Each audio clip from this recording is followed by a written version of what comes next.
Good morning students. मैं Sandeep Kumar take में गुरु channel में आपके लिए लेकर आया हूँ आज जीएस एक्सपर्ट की क्लास में विद्युत का पार्ट 5। दोस्तों, हमने लास्ट 4 पार्ट कवर कर चुके हैं हम विद्युत के, इलेक्ट्रिसिटी के, जिसमें हमने पैरेलल और सीरीज के कुछ न्यूमेरिकल किए थे और कुछ बहुत सारे हमने कंसेप्ट भी क्लियर किए हैं। तो मैं चाहूँगा कि अगर आपने लास्ट की वीडियो हमारी नहीं देखी है विद्युत की, तो वो आप लास्ट की सभी वीडियोस देखें। उसके बाद आपको पार्ट 5 जो है आसानी से समझ में आ जाएगा। ओके, तो चलते हैं दोस्तों टॉपिक की तरफ।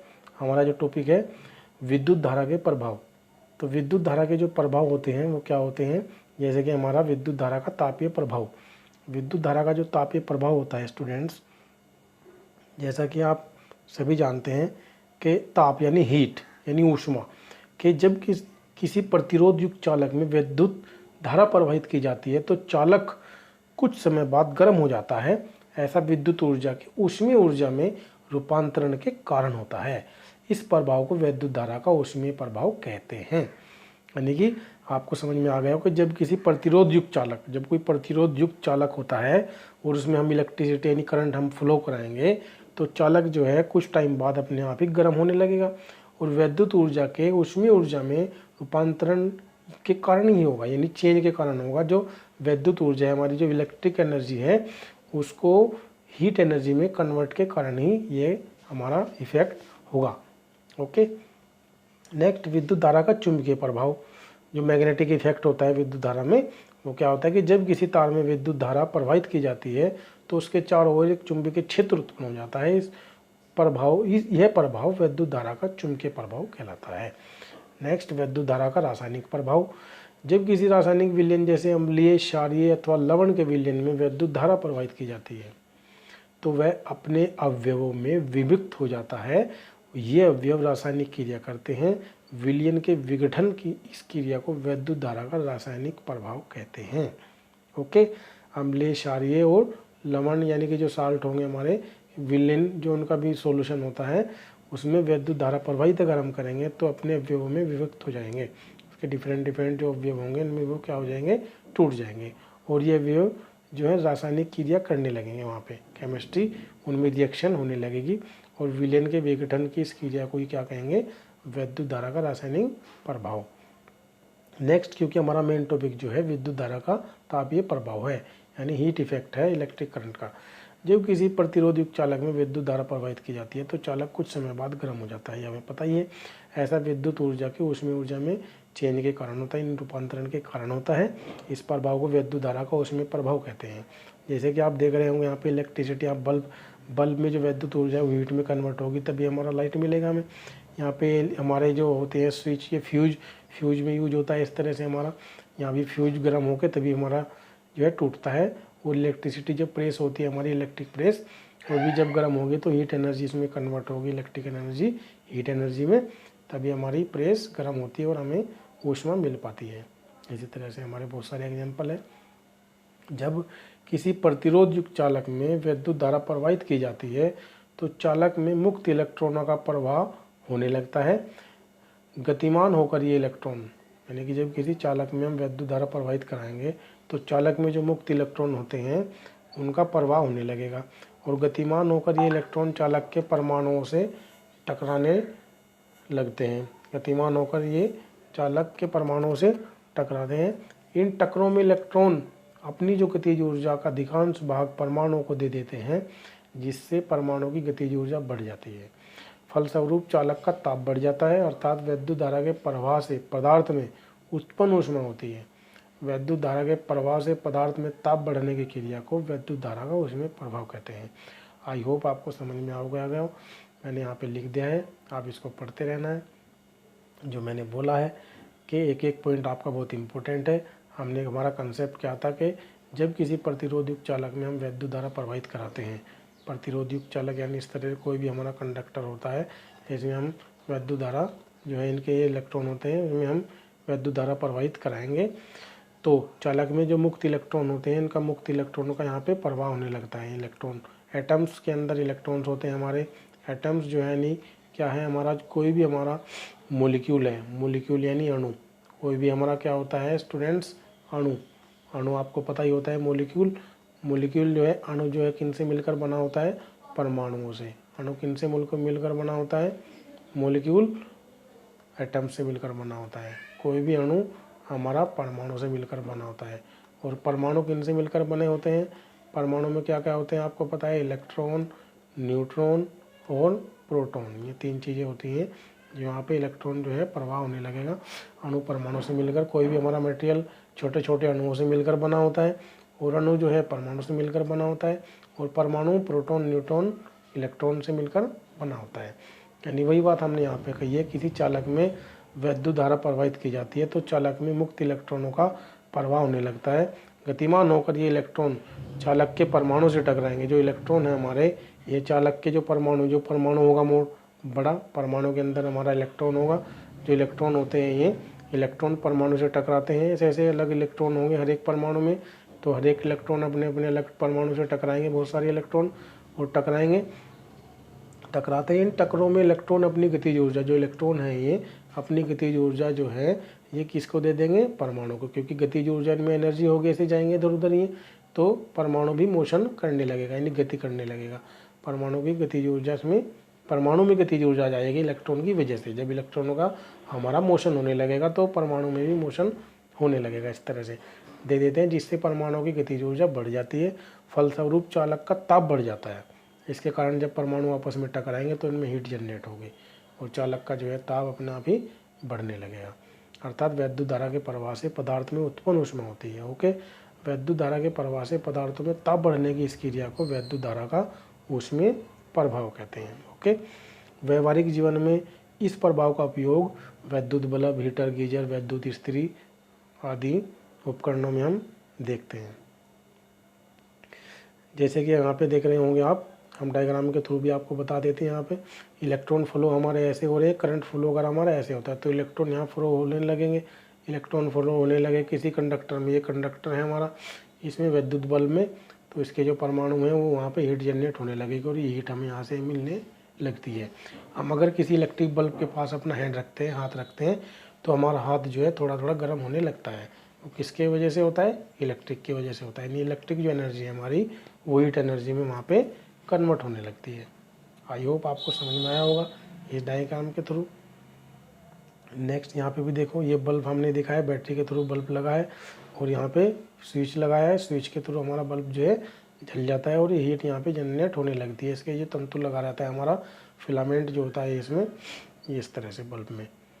नेक्स्ट अब देखेंगे हम जूल का ऊष्मीय प्रभाव का नियम क्या है हमारे, जूल का ऊष्मीय प्रभाव का नियम।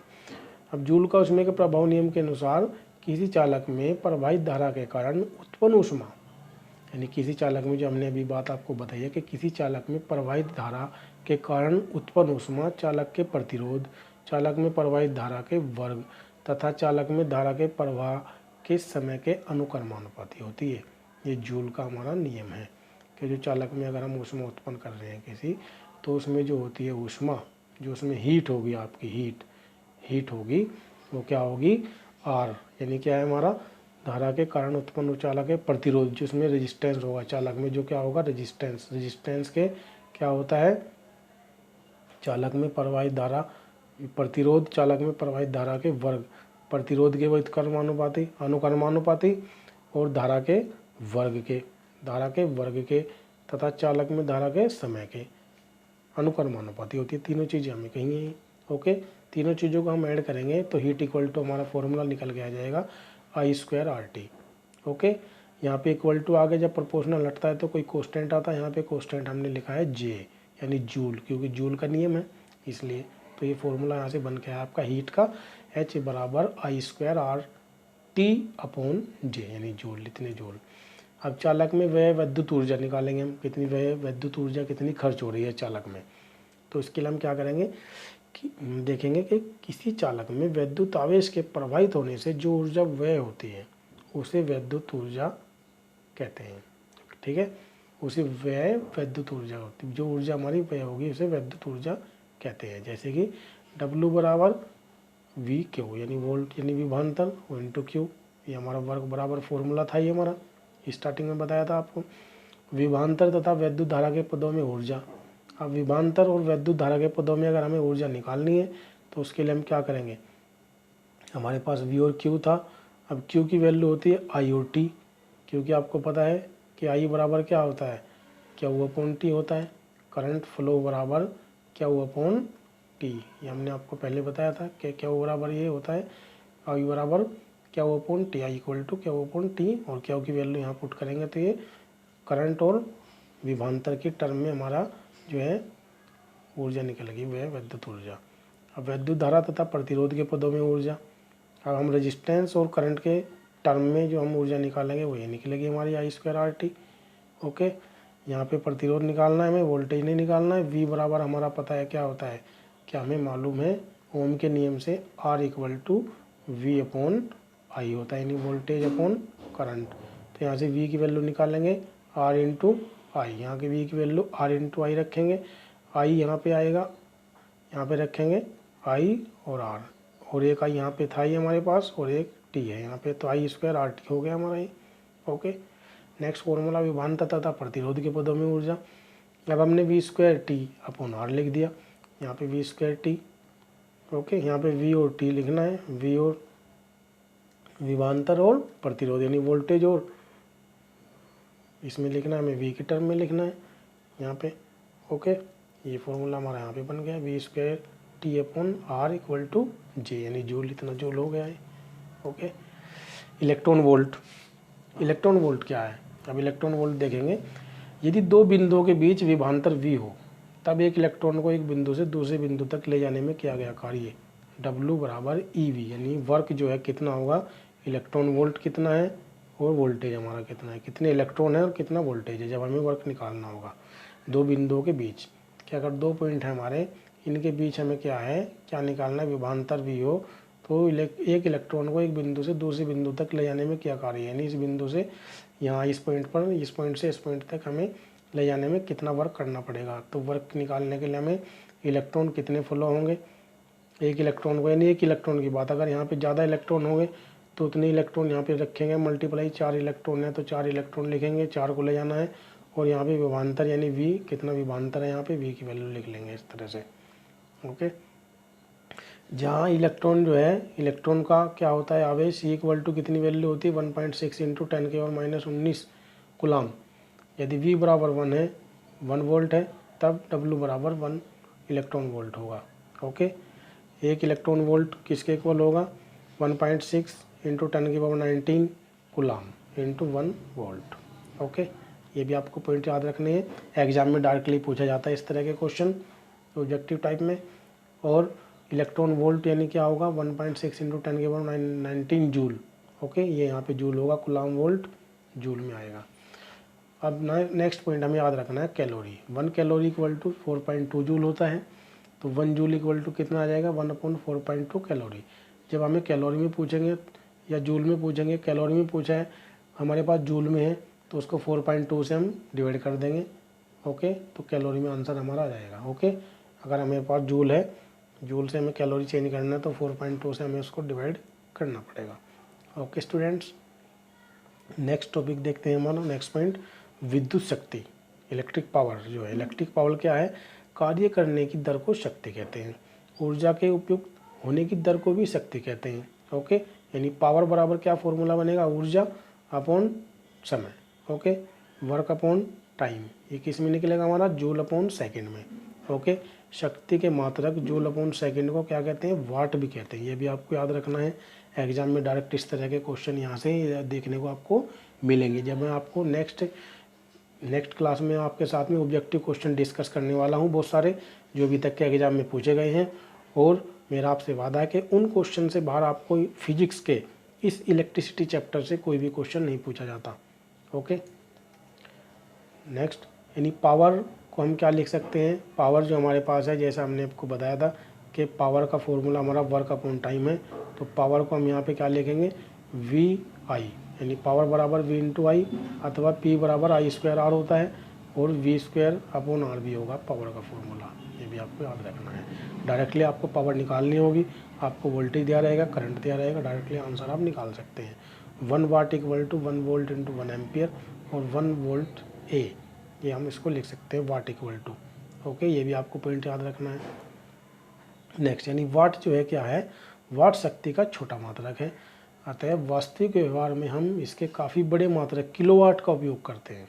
ओके, जनरली जो हमारा बिजनेस टाइम में है, हमें कोई भी हमें पावर की यूनिट होती है तो किलोवाट में यूज करते हैं कि कितने किलोवाट कनेक्शन है। ऐसे इलेक्ट्रिसिटी घरों में ये देखने को मिलता है किलोवाट। 1 किलोवाट जो है 1000 वाट के बराबर होता है।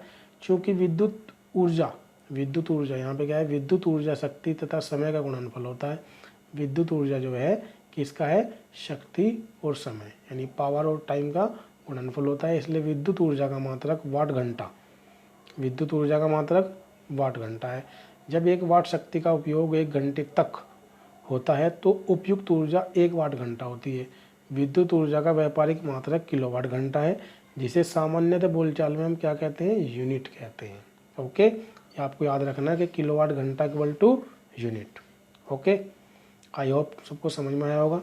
नीचे देखने का है कि 1 किलोवाट घंटा equal to 1000 watt into 3600 second और 3.6 इंटू 10⁻6 वाट सेकेंड हो गया। और इसको क्या लिखेंगे हम, इतना जूल हो गया है। ओके, 1 किलोवाट घंटा बराबर 3.6 इंटू 10⁻6 जूल होता है। ये भी आपको पॉइंट नोट कर लेना है अपनी नोट्स बना के। ओके, नेक्स्ट, विद्युत धारा के तापीय प्रभाव के व्यावहारिक अनुप्रयोग। तापीय प्रभाव के व्यावहारिक अनुप्रयोग हमें ये देखने हैं। ओके, क्या क्या है, जैसे विद्युत इस्त्री होती है, विद्युत टोस्टर होता है, विद्युत तंदूर होते हैं, विद्युत केतली, विद्युत हीटर, जूल के तापन पर आधारित, ये सारे हमारी युक्तियाँ यूज होती हैं। जैसे बल्ब देखेंगे सबसे पहले।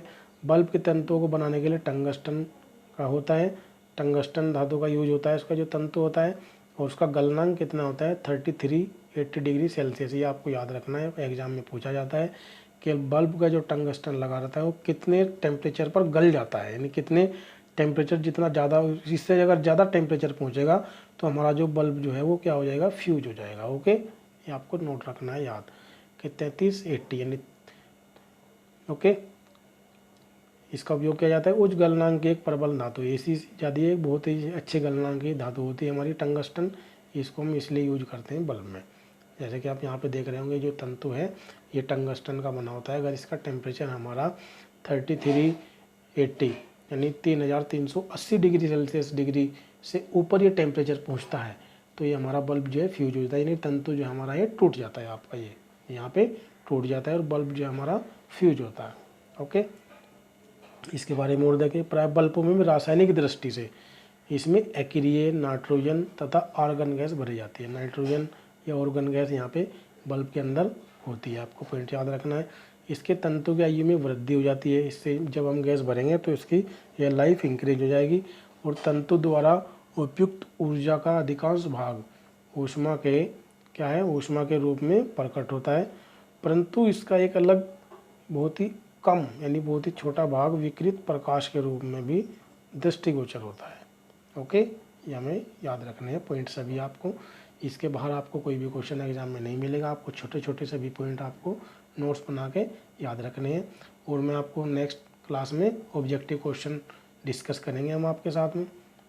ओके, नेक्स्ट, फ्यूज युक्ति के साथ। फ्यूज भी होता है जो हमारा यूज होता है, इसको श्रेणी क्रम में संयोजित करते हैं। फ्यूज किसी एक ऐसी धातु मिश्र धातु के तार का टुकड़ा होता है जिसका उचित गलनांक होता है। एग्जाम्पल के लिए क्या लेंगे हम, फ्यूज जो आप यूज करते हैं, जैसे हम फ्यूज लगाते हैं बोर्ड में, फ्यूज क्या करेंगे हम, एल्युमिनियम, कॉपर और आयरन का होता है, और लेड एक्स्ट्रा, इसका लेड का भी हम यूज करते हैं वहाँ पे। जैसे ये फ्यूज होता है यहाँ पे इलेक्ट्रिसिटी में, ये फ्यूज जो होगा इसमें जो वायर होता है अंदर की तरफ, आपने देखा होगा अपने घरों में, वो एल्युमिनियम या कॉपर या आयरन या लेड, इनका भी हम इसमें वायर यूज कर सकते हैं। ये आपको याद रखना है, एग्जाम में पूछा जाता है। ओके, एग्जाम्पल हम लेंगे अब, जब एक हम न्यूमेरिकल देख ले रहे हैं यहाँ पे। कोई विद्युत बल्ब 220 वोल्ट के जनरेटर से संयोजित है। यदि बल्ब से 0.50 एम्पियर विद्युत धारा प्रवाहित हो रही है तो बल्ब की शक्ति निकालनी है हमें, क्या है, बल्ब की पावर कितनी है। तो उसके लिए हमें पता है कि power equal to V/I formula होता है। ओके, V हमारे पास 220 है, I हमारे पास 0.5 है, दोनों की मल्टीप्लाई करेंगे 110 जूल पर सेकेंड हमारा आएगा, और इसको हम वाट कहते हैं कि 110 वाट इसकी हमारी बल्ब की शक्ति होगी। बल्ब जो है 110 वाट का हमारा होगा। ओके, नेक्स्ट क्वेश्चन देखेंगे कि 400 वाट अनुमत का कोई विद्युत रेफ्रिजरेटर, कोई हमारा रेफ्रिजरेटर है घर में, वो 400 वाट का है और 8 घंटे प्रतिदिन चला जाता है। 3 रुपये प्रति किलोवाट आवर की दर से इसे 30 दिन तक चलाने के लिए ऊर्जा का मूल्य क्या होगा, हमें कितने पैसे इसके देने पड़ेंगे, इसकी ऊर्जा के हमें खर्च करने के लिए, जितनी ऊर्जा हम इसमें यूज कर रहे हैं 30 दिन तक, और कितनी चला रहे हैं एक दिन में, 8 घंटे चला रहे हैं, और 3 रुपये प्रति किलोवाट आवर की दर से। ओके, तो कैसे करेंगे क्वेश्चन। 30 दिन में रेफ्रिजरेटर द्वारा उपयुक्त कुल ऊर्जा, 30 दिन में रेफ्रिजरेटर द्वारा उपयुक्त कुल ऊर्जा कितनी होगी, 400 वाट इंटू 0.8 घंटे पर डे इंटू 30 दिन, तो इतनी वाट घंटा, यानी इतनी वाट घंटा हमारी आ गई इसकी ऊर्जा, यानी 96 किलोवाट घंटा ऊर्जा हमने यूज कर ली इसमें। ओके, और जो है 1 किलोवाट घंटा, 1 किलोवाट घंटा की वैल्यू हमारी कितनी है, 3 रुपये। तो इतने की कितनी होगी, 96 की 3 से मल्टीप्लाई कर देंगे। ओके, 30 दिन तक रेफ्रिजरेटर उपयोग कुल ऊर्जा का मूल्य क्या निकलेगा, उसको 3 से मल्टीप्लाई कर देंगे। ओके, हमारा आंसर आ जाएगा 288 रुपये। ओके, अगर हमारे पास 400 वाट का कोई फ्रिज है और 8 घंटे हम डेली इसको यूज कर रहे हैं और 3 रुपये पर किलोवाट घंटे की दर से हमारी यूनिट है वो लग रही है घर में इलेक्ट्रिक चार्ज, और 30 दिन तक हम उसको चलाएंगे, यानी कि हमारा 288 रुपये फ्रिज चलाने के लिए यूज हो रहा है। ओके, आप ऐसे किसी भी अपने घर में एलिमेंट है उसको जो आप निकाल सकते हैं कि कितने आपकी इलेक्ट्रिसिटी खा रहा है, इस हिसाब से कितने घंटे आप जला रहे हैं। आई होप आपको समझ में आया होगा। वीडियो को एक बार से दोबारा देख लेना है, आपको और अच्छे से समझ में आएगा, नहीं तो मुझे कमेंट बॉक्स में आप कमेंट करिएगा। ओके, और हमारे टेक में गुरु चैनल को सब्सक्राइब करिएगा, शेयर करिएगा, और आने वाली नेक्स्ट वीडियो के लिए बेल आइकन पर क्लिक करना है। Okay, thank you.